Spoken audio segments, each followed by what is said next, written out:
quero pedir aos irmãos que abram as suas Bíblias em Colossenses, na carta que Paulo escreve aos Colossenses, capítulo de número 3. Colossenses, capítulo de número 3, verso de número 1, a partir do verso número 1. Mesmo sentados, eu estarei lendo uma breve meditação, meus irmãos, vou avançar da hora, e nós ainda temos um momento de assembleia agora pela manhã. Diz assim a palavra de Deus, carta de Paulo aos Colossenses, capítulo de número 3, verso de número 1. Portanto, se foste ressuscitado juntamente com Cristo, ressuscitados juntamente com Cristo, buscai as coisas lá do alto, onde Cristo vive, assentado à direita de Deus.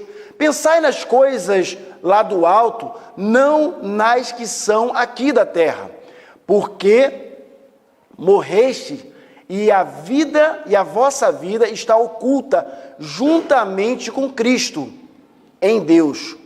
Quando Cristo, que é a nossa vida, se manifestar, então somente então, vós também sereis manifesto com Ele em glória. Senhor, lemos a Tua palavra e eu peço, por favor, que o Senhor fale aos nossos corações através dela nesse dia. Eu oro em nome de Cristo Jesus. Amém. Meus irmãos, esse texto da palavra de Deus, ele nos remete a uma pergunta muito interessante. Claro que a gente tem que ler todo o capítulo, depois a gente vai voltar nele, pregar nesse livro, nessa carta, numa outra ocasião, mas eu tenho uma pergunta para os irmãos, né? Qual é o resultado da nossa união em Cristo? Qual é o resultado de nós nos unirmos em Cristo Jesus? O que resulta na nossa vida quando nós andamos com Cristo Jesus? Qual seria o resultado disso? O que nós ganhamos? Por que vale a pena viver ao lado de Cristo? Preste atenção numa coisa, a união com Cristo, ela de certa forma, e na verdade na prática, quando nós nos unimos em Cristo, a união com Cristo eleva o homem, quando eu digo homem, estou me referindo ao homem e à mulher, o ser humano, a uma vida, tá certo? A uma nova vida, não uma vida como uma vida normal, mas uma nova vida e uma posição igualmente perante a Ele. Ou seja, quando eu me alinho com Deus, eu a partir desse momento eu tenho uma nova vida em Cristo, ou seja, eu me uno a Cristo e tenho uma nova vida nele, tão somente nele. Mas além dessa nova vida, uma nova posição perante Ele. Não basta eu dizer que eu tenho uma nova vida em Cristo. Não basta eu simplesmente pegar uma Bíblia e colocar embaixo do braço e ir para a igreja e dizer, sou crente. Não, eu preciso compreender que eu tenho que ter uma posição igualmente perante Ele. Não apenas no discurso, mas nas ações. A minha ação precisa refletir a glória do Senhor.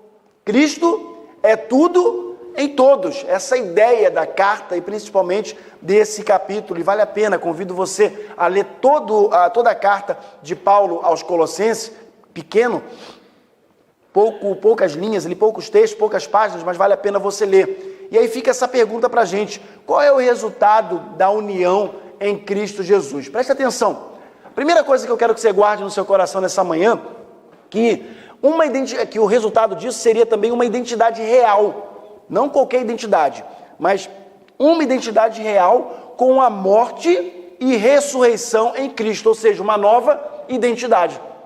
Eu tenho uma nova identidade com Cristo, ou seja, eu estou unido em Cristo, então eu me identifico com a morte e me identifico com a ressurreição em Cristo, tendo sim uma nova identidade.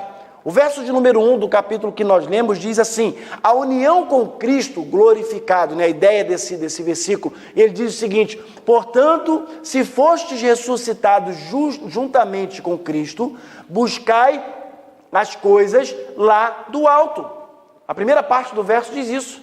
Se eu fui ressuscitado com Ele, eu preciso buscar a vida e caminhar com Ele, as coisas que vêm dEle. E diz o restante do versículo, onde Cristo vive e assentado está à direita de Deus Pai. Eu preciso buscar as coisas do alto. Eu preciso buscar fazer aquilo que agrada a Deus. Preste atenção, meus irmãos, só é possível ressuscitar quem morreu. Parece ser óbvio isso, né? Mas só é possível ressuscitar quem morreu. O grande problema é que muitas pessoas estão nas igrejas hoje, mas ainda faltam morrer para Cristo. Falta de fato morrer para Cristo. Eu preguei no ano passado sobre um texto, que eu não vou me lembrar agora qual. Mano, eu pego um pouquinho de água, papai, meio copinho, não precisa trazer cheio não, por favor. Eu não vou lembrar exatamente qual, mas eu lembro de que eu botei uma imagem aqui e fiz uma pergunta aos irmãos. Eu dei até um exemplo, perguntei ao irmão Jean, né, e não só ele, mas os irmãos que plantam e etc. E eu falei, uma semente, né, Jean, para poder ela nascer, ela morre. Você joga ela ali, e aí eu dei aquele exemplo que quem não fez, né, aquilo na escola, de pegar um carocinho de feijão, colocar em cima de um algodãozinho, umas gotinhas de água, e a gente vê que ele literalmente morre ali, e ele se abre todinho e começa a nascer. A ressurreição acontece para aqueles que morreram. A nova identidade do cristão, a minha e a sua nova identidade, ela tem que ser resultado da morte e do novo nascimento. Ela tem que ser resultado disso, não do pegar uma Bíblia e pôr debaixo do braço, não. Mas ela precisa ser resultado de um novo nascimento, e novo nascimento requer novas atitudes. Eu preciso ter novas atitudes. As minhas atitudes enquanto cristão precisam ser atitudes diferentes. Não as mesmas atitudes, mas atitudes que agradam ao Senhor. Obrigado, filho. Atitudes que agradam a Deus. Atitudes que glorificam o nome do Senhor. Principalmente pelo fato de que as pessoas sem Cristo olham para nós, como diz a palavra de Deus, e precisam ver em nós a glória do Senhor através das nossas atitudes. Romanos, abra sua Bíblia aí em Romanos, capítulo de número 6. Romanos, capítulo de número 6. Deixa eu só me achar aqui.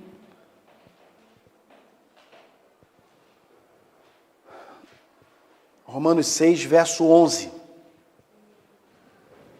Romanos, carta que Paulo escreve aos Romanos, capítulo 6, verso 11, diz assim: assim também vós considerai-vos mortos para o pecado. A primeira parte do verso diz isso. Eu preciso me considerar morto para o pecado. Não há possibilidade, meus irmãos, de eu entregar a minha vida a Cristo e continuar fazendo coisas que entristecem a Deus. Eu preciso, claro, preste atenção, isso não significa que assim que eu entrego a vida a Cristo, pronto, caramba, agora, pronto, posso fazer o que, não vou pecar mais. Não, nós vamos pecar, nós vamos errar, nós somos seres humanos, nós somos falhos. Às vezes a raiva fala mais alto dentro da gente. A própria palavra de Deus diz que nós devemos irarmos, mas não pecar, não deixar que aquilo tome conta do nosso coração. Irmãos, às vezes a gente pensa que entregar a vida a Cristo, não, tudo vai ser mil maravilhas, não vai ter mais problemas. Não, o texto não diz isso, ele diz que, olha só, assim vós considerai-vos mortos para o pecado. Eu estou em Cristo, eu me considero morto para o pecado, vírgula, mas vivo para Deus. Eu estou morto para o pecado, mas vivo para Deus. Aí tem uma vírgula de novo, em Cristo Jesus. E o verso 12 diz: não reine, portanto, o pecado em vosso corpo mortal, de maneira que que obedeçais às suas paixões. Ou seja, o fato, preste atenção, meus irmãos, de eu viver para Cristo, não significa que eu não vou ter vontade de fazer coisas erradas. Sim, nós somos seres humanos, irmãos, preste atenção. Eu sou casado, tenho 2 filhos, sou homem. Minha esposa é uma mulher. Tenho um casal de filhos em casa. E nós somos sujeitos, sim, a erros. Claro que somos. Mas o grande problema não é o errar. A grande questão é continuar fazendo aquilo que entristece ao coração de Deus, ou seja, dar vazão realmente ao pecado na sua vida. Porque o verso 12 diz: não reine, portanto, o pecado em vosso coração. Ou seja, não deixa que ele tome conta do seu coração. Então, o resultado da união em Cristo é justamente, um deles é não deixar, é ter uma nova identidade, como eu disse anteriormente, e não deixar que o pecado reine no seu coração. A vontade de pecar vai aparecer. A vontade de errar vai acontecer, e talvez vai errar, mas se consertar, O Espírito Santo que habita em nós, irmãos, ele nos dá força para que nós possamos nos consertar diante do erro que nós cometemos ou, porventura, viemos a cometer. Então, repetindo o verso 12, não reine, portanto, o pecado em vosso coração mortal, nosso corpo mortal, de maneira que venha a obedecer às suas paixões. E o 13 diz, nem ofereçais, irmãos, olha como é que isso é interessante, nem ofereçais, ou nem ofereça, né, se quiser trazer para uma linguagem mais entendível, nem ofereça cada um os vossos membros, ou os seus membros, ou os membros do seu corpo ao pecado. Olha como é que isso é interessante. A palavra de Deus, ela nos orienta de ponta a ponta, e ela está dizendo que nenhuma parte do meu corpo deve ser oferecida ao pecado. Nenhuma. Um dia eu estava dando um treinamento para os jovens e adolescentes, e aí foi falado sobre algumas coisas. O tema era a questão da vida sexual, etc, etc. E eu lembro que tinha uma jovenzinha, né, 17 anos, e a gente estava falando sobre essa questão de ficar, né? Vocês conhecem esse termo, né? O que é ficar? Ficar, namorar sério, né? Ou namorar com compromisso para casar, ou fica com um aqui e outro ali. E aquela jovenzinha, ela disse assim, ela falou, mas pastor, como é que eu vou saber se é ele? Em outras palavras, ela disse assim, eu preciso experimentar. Aí eu falei, minha irmã, experimenta um prato de comida, não homem, né? Não, experimentar, a gente ora a Deus e Deus vai nos orientar quem é a pessoa. E aí tinha aquela coisa de ficar com um aqui, ficar com outro ali. Mas Deus está dizendo o seguinte, a palavra de Deus está dizendo o seguinte, que eu não devo oferecer os membros do meu corpo ao pecado. Qualquer parte dele. E um dos assuntos que foi tratado lá, e aqui só tem adultos, adolescentes, adultos, eu posso falar isso sem nenhum problema, até porque eu falei isso lá, foi sobre a questão, por exemplo, da vida sexual, da pornografia, da masturbação e de tantas outras coisas mais. E não, mas isso é algo normal. Não, não é normal não, irmãos. A palavra de Deus diz não, acabou. Se ela diz não, eu não vou fazer. Eu preciso, isso é um momento, para um outro momento, a gente tem um momento para isso aí com os nossos jovens e os nossos adultos também, mas é errado. Muitos casamentos, e olha, a gente acompanha casais há muito tempo na nossa vida, muitos casamentos são destruídos, sabe por causa de quê, irmãos? Por causa da pornografia. E isso é errado, isso é pecado, não tem outro nome. Isso é pecado. Não nada, está errado. Não tem que ter. Você tem a sua mulher dentro de casa, você tem o seu marido dentro de casa, não tem que ter pornografia no meio da sua relação e ponto final. Então eu não devo oferecer o meu corpo a essas paixões, essas coisas que entristecem a Deus. E o verso 13, eu vou ler novamente para poder fazer sentido. Nem ofereçais cada um os membros do seu corpo ao pecado. Então se eu pego o meu corpo e eu tenho ato, ou visualizo, ou participo de ato pornográfico com ele, eu estou oferecendo ele ao pecado. Irmãos, preste atenção numa coisa.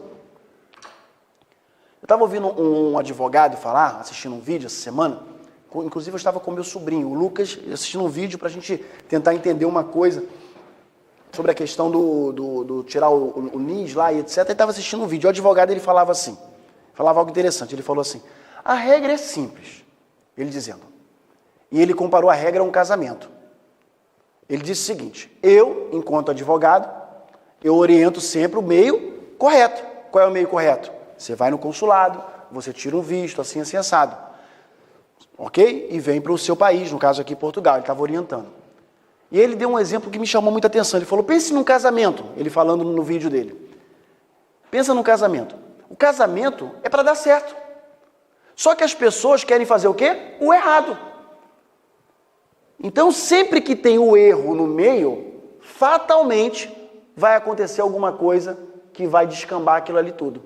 Então, o nome já diz, está errado. Então, se é errado, você não deve fazer. Ele citou alguns exemplos interessantes acerca do casamento, comparando com a questão imigratória, né, do ser humano, seja em Portugal ou em outro país, e ele falando como é que pode. A gente sabe o que tem que fazer e muitas vezes a gente faz de maneira equivocada ou de maneira errada. No casamento, a mesma coisa. Irmãos, não tem como, se a gente sabe que o casamento é para ser assim e a gente faz assado, como diz lá no Brasil, vai dar ruim. Não pode. Então não coloque no seu relacionamento, isso aqui não é encontro de casais não, tá, irmãos? Mas preste atenção numa coisa, mas não coloque no seu casamento nada, pensando, não precisa ter isso, não precisa ter nada, precisa ter a presença de Deus no seu casamento. Um amigo me disse uma vez o seguinte, ele falou assim, Marcos, eu nem fazia seminário, tinha acabado de casar, e ele falou assim para mim assim, Marcos, o relacionamento, ele deve ser sempre a 3. Aí eu, a 3? Ele é a 3. Você, ela e a presença do Espírito Santo naquela relação. Para quem é cristão entende isso. O relacionamento entre um homem e uma mulher precisa ter a presença do Espírito Santo do Senhor.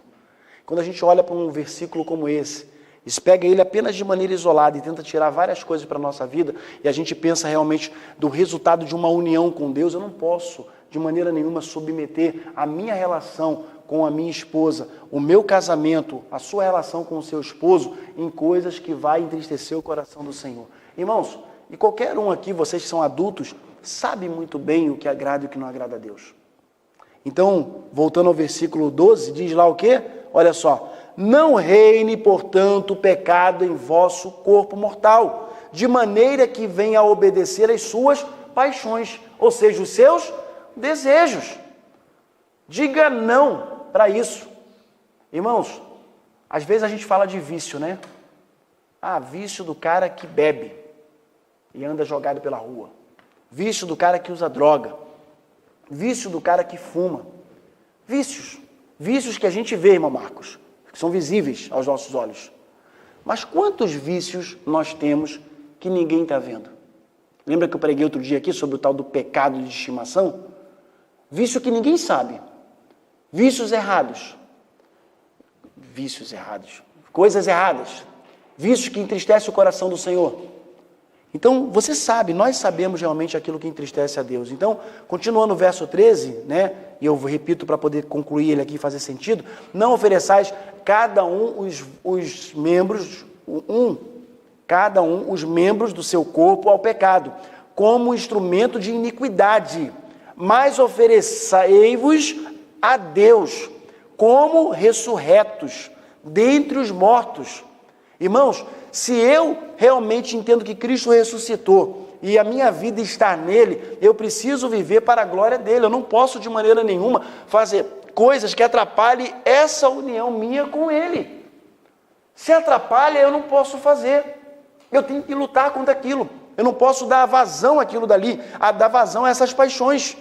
Então oferecei-vos a Deus como ressurretos dentre os mortos, aí ele continua dizendo aqui, e os vossos membros a Deus. Ou seja, o nosso corpo também precisa ser oferecido a Deus como instrumento de justiça. Ele continua mais aqui no 14, eu concluo essa parte aqui, dizendo o seguinte, porque o pecado não terá domínio sobre vós. Quando eu entendo que o Espírito Santo habita em mim, irmãos, o pecado não tem força sobre mim. Ele não pode ter força, eu tenho que lutar contra aquilo dali. Eu não posso alimentar aquilo dali, pois não estáis debaixo da lei, mas embaixo da graça de Cristo Jesus. Vamos voltar aqui para o texto rapidinho, só para que a gente possa caminhar para o final, porque a hora se vai.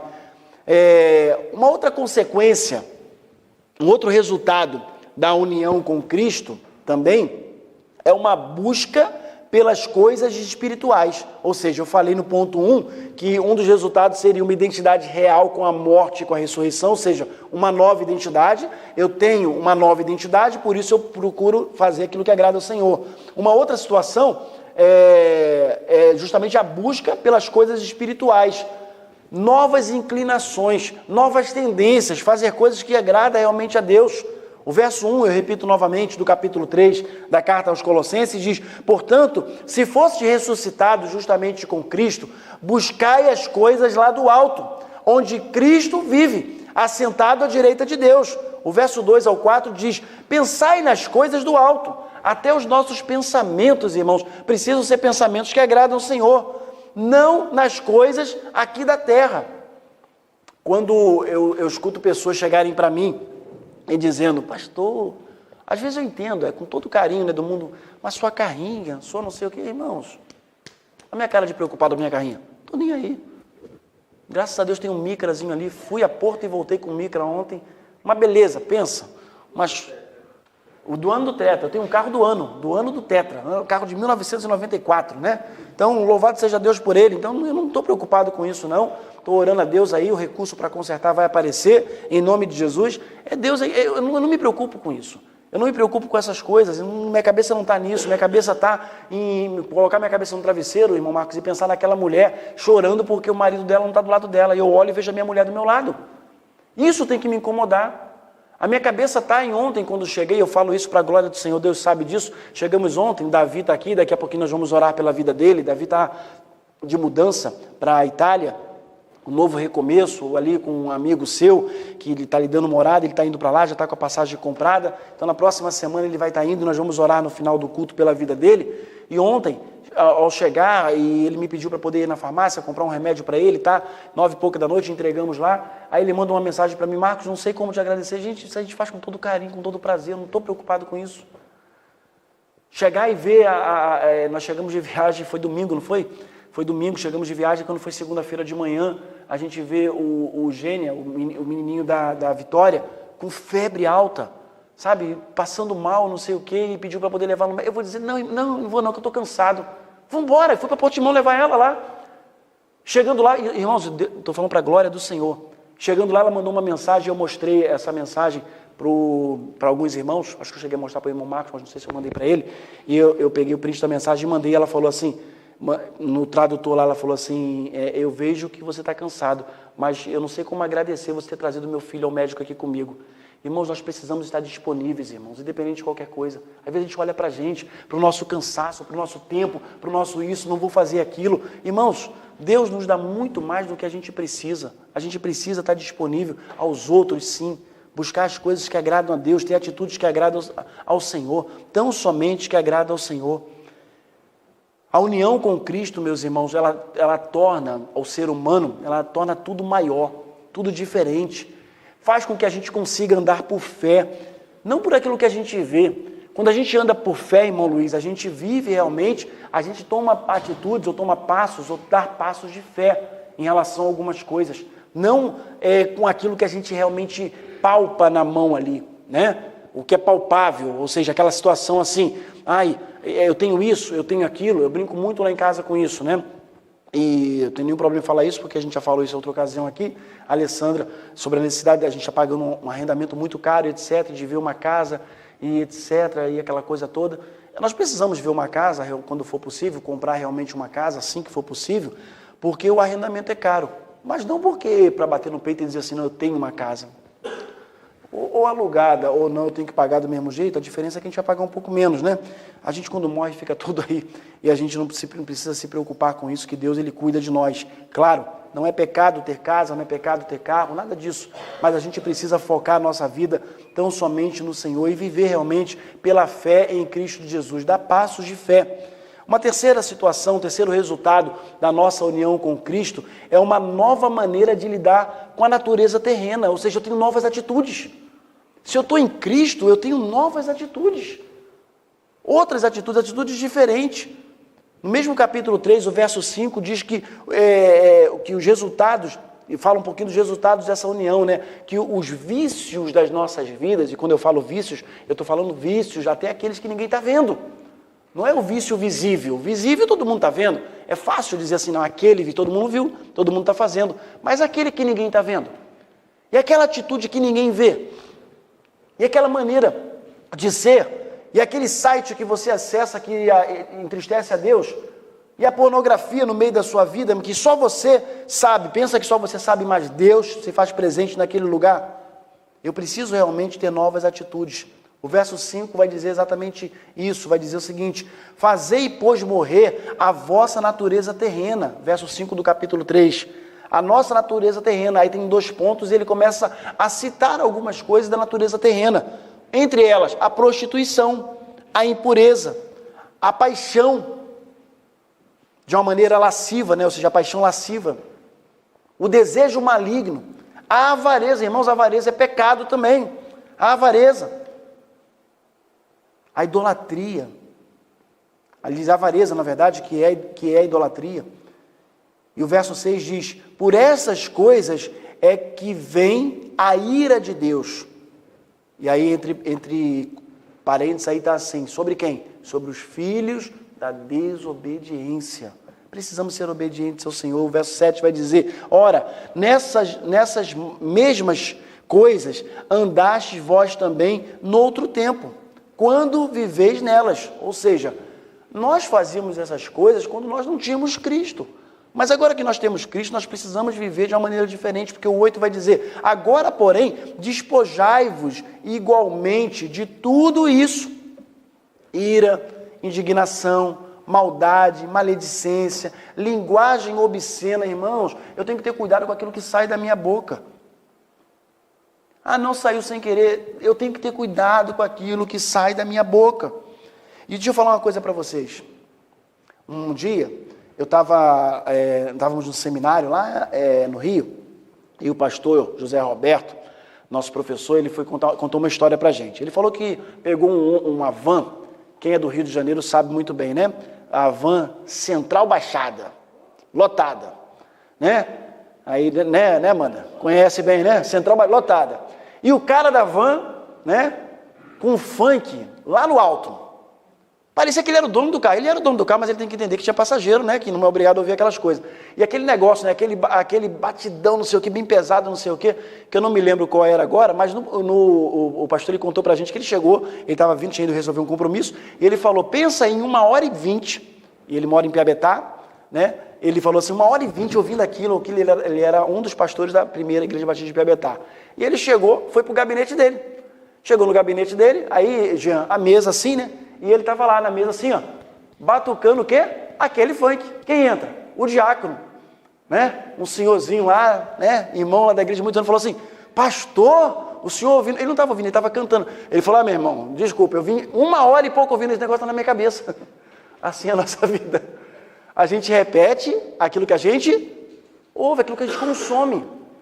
Irmãos, quando tem aqui um momento de louvor, que eu falo, irmãos, a letra está aqui, ó, canta, irmãos, canta. Bota música de crente para ouvir em casa.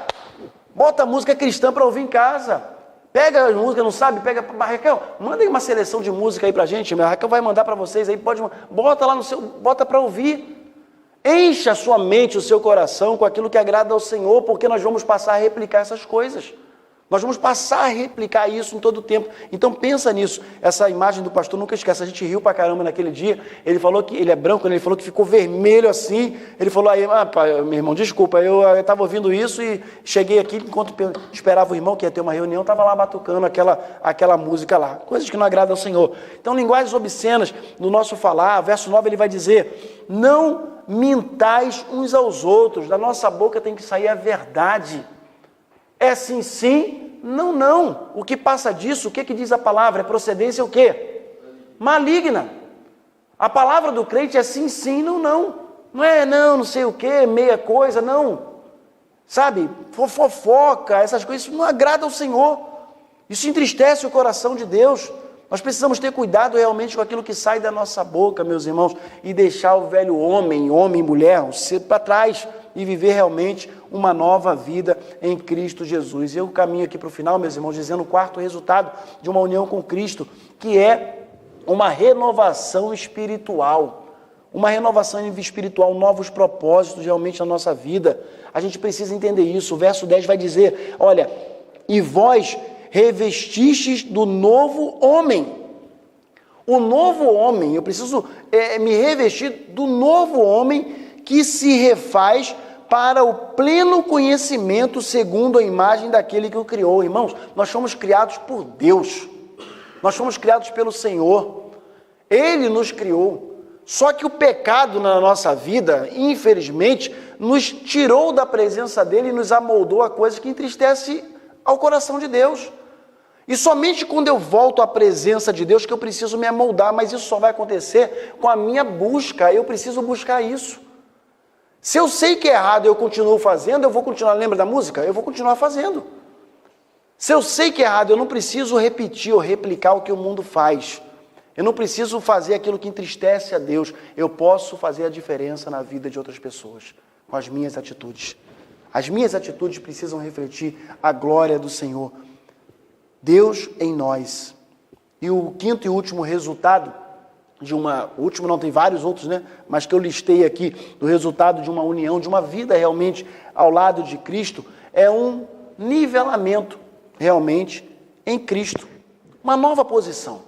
Eu me nivelar realmente aquilo que Ele quer para mim. O verso 11, ele vai dizer assim, olha, no qual não podes haver grego, nem judeu, circuncisão, nem incircuncisão, bárbaro, cita, escravo, livre, enfim, ele vai citando aqui, porém, em Cristo, ou seja, porém, Cristo é tudo em nós, em todos. Cristo, tudo em todos. A ideia daqui é justamente combater aquilo que estava acontecendo ali, não vem o caso, isso é um momento para um outro estudo, um estudo realmente que de repente Jean e Marcos aí podem trazer depois, mais aprofundado, falando da circuncisão e da circuncisão, mas o que eu quero que fique no coração dos irmãos nessa manhã é justamente isso. A minha vida em Cristo, a minha unidade em Cristo, a minha união em Cristo precisa ser plena. Não precisa ser de domingo, não pode ser apenas de domingo após domingo, mas ela precisa ser plena, constante. De vez em quando eu vou lá alguns irmãos trabalham no dia a dia para lá e para cá, né? Em algum comércio, por exemplo, eu já estive lá no trabalho da Ana, né? A Ana, no trabalho dela, precisa refletir a glória de Deus. Olha quantas pessoas chegam lá eu não estou dizendo que ela não reflete não, tá, irmão? Isso é só um exemplo. A gente fala assim, o pastor está falando, né? Porque não. O Eduardo precisa refletir a glória de Deus, o Jean precisa refletir a glória de Deus. Tive essa semana também a oportunidade de ir lá no trabalho, em um dos trabalhos da Raquel. Então a Raquel precisa refletir a glória de Deus. Todos nós precisamos refletir a glória de Deus. O Marcos, lá no Golfe, onde ele começa a trabalhar amanhã, em nome de Jesus, amém? Amanhã, precisa refletir a glória de Deus naquele lugar.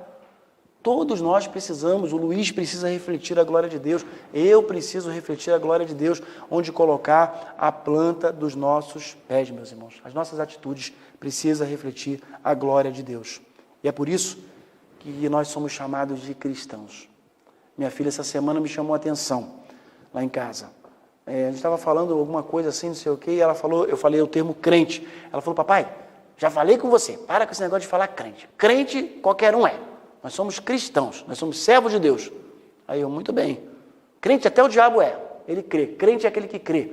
Nós somos cristãos, nós somos separados, nós somos servos do Senhor Jesus.